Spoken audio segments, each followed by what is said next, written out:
This week's tip is about yarn overs, and there's a variety of places you can make yarn overs between types of stitches. You can make them between two knit stitches, like I have here, between two purl stitches, between a purl and then a knit and a purl.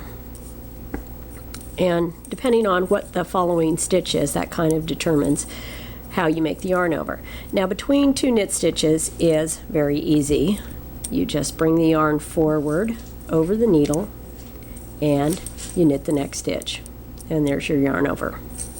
Now, between two purl stitches, your yarn is here, and so you can wrap it over the needle and then purl. Okay, and that's going to give you a yarn over. Now, if you want a tighter, smaller yarn over, you can bring the yarn back over the needle if you want a tiny yarn over, and do it that way. And you can see that this is going to be a smaller yarn over. Either one of those works, just depends on the size of the yarn over you want. Now, in this case, I want a yarn over where the next stitch is a knit stitch, and I just, as the same as I would between two knit stitches, I bring the yarn forward over my needle and knit it.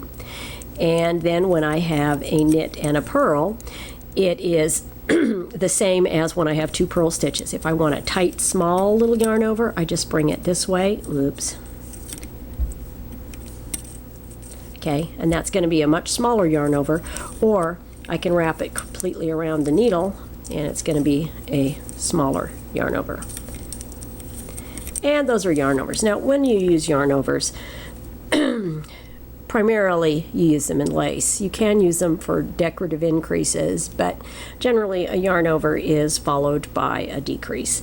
And there's nothing tricky about them. Now, often new knitters will wind up, particularly when they're working ribbing, making yarn overs when they don't intend to. But the basic step is for two knit stitches, it's in front of the needle. For two purl stitches, or where the purl stitch is the next one, it's either completely around the needle or over the needle, as in this case. And where the knit stitch is the same as between two knit stitches, and then where a purl is the next stitch, you've got this one where you go completely around the needle, or you can wrap it over that way.